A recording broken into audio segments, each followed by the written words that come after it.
I'm going to read some pages from logbook. Beep, baba, beep, beep. All the pages, all the faces in the trees, silhouettes at night. Surround us is the countryside of Whimsy, where huddled around leaping orange fires, the natives let their cigarettes dangle unlit in their mouths, thinking only petrol or butane could light them. Stripping bark from each native to reveal our track, we noted one string of dulcimer notes after another. Nothing is lost or confused in this country. Not the Penguin English Dictionary, nor the red pen, nor the yellow pen with green ink patent applied for. At night in the forest we slept, listening to the creak of our future oars. Let us, said one of the natives, whose language we could speak but imperfectly, build from these trees a thing which we call a ship. From the wood remaining I will show you how to make a paper. On this paper, once we set sail, I will show you how to write with a charred twig from the same tree. And if your grandmother is with you, here's how we suck eggs. From the shore we watched the ship approach us. We set sail in the small craft to meet the strangers, pausing only to write thick pages 106, 291, 298, 301, 345, 356, 372, 399, 444 and 453 of the logbook charring. Or indeed, as an out-of-space static, I am writing perhaps the story of Atlantis, and if you can only see the peaks and think a detailed description of them is sufficient, then grow gills, swim down and get over that molecular distinction of the surface, and think a detailed description of an outer-space static, or indeed as an outer-space static. I am and think a detailed description of them is sufficient. The pen scratches in the paper, the rain taps on the window, the ship has sailed, and from inside the beer bottle we read the label in reverse through the brown glass, Truman's. And the twig from the tree outside is stationary and dry, stuck in the neck of the same bottle, and the bottle stands on the table, the wood of which came from Finland, next to the empty cigar box, El Bardos, a Mano in Cuba, near the Olympia typewriter from West Germany, until finally writing becomes the only thing that is not a petroleum byproduct, or a neat capsule available without prescription, and think a detailed description of them is sufficient.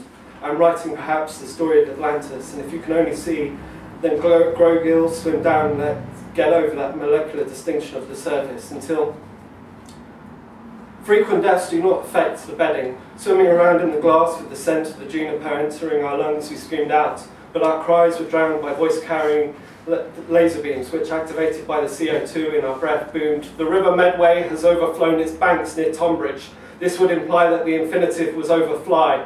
To overflow has the past participle overflowed, not overflown.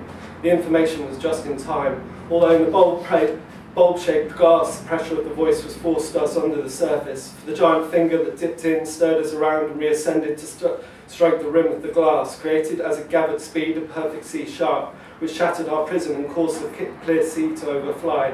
How neatly all the solutions are labelled paradox, and how much we owe to Adam, who never bit the apple but rolled it along the ground, thought will, and so brought us death, clothes, and 200 different kinds of washing powder. These last few nights I wake unable to change the film running through the two projectors behind my eyes. Of course the stars were nearer before we could fly. Why else would the universe expand? And what goes on behind my head these nights when blood spatters and snails down the shiny celluloid? Mirrors lie. This voyage can only... Subtlety is only what you see looking around inside your head with a torch, meeting your radar pulse there to yourself and back and describing the journey.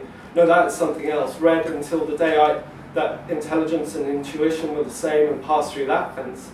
The word I choose so precisely next day becomes the key word in an advertising campaign to sell a brand of stockings, because the word means what comes to mind first. And as a writer, an artist, I should have sensed the direction of that word. As a Renaissance painter should have sensed his picture on the packet around the same stockings with size 9 printed across the detail which took him 3 days to paint. Because the stockings have always been there and we are all useful. And the packet was once of the things for which he painted the picture, like the con of ecology, which has been fed and fattened to keep your mind off, but clean machines. So long as we are all satisfied, the matter cannot be destroyed, it is the closed world. Art says only, this is how I do this, and a form can be used only once. He planted that word 20 years ago, so its weight is now exactly right. That's the message of culture, the real cold science. The last message to come through on the old transmitter was, electricity will stop. And we have no way of knowing if it was the last word was message or punctuation. So before, I am not going to make it to the lift in time, nor change my name, and the dialogue echoes off the walls of the set.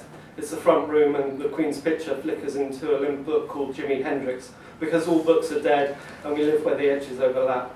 The material is transparent, but the seam is already ripping down from Orion. And I am busily sweeping up the last words in a country without an ear, whose artists are busily filling up the colours they've been allocated in the giant painting-by-numbers picture of themselves, because they think an interview with the man, now a physicist in Moscow, who was a boy on the Odessa steppes, makes a connection.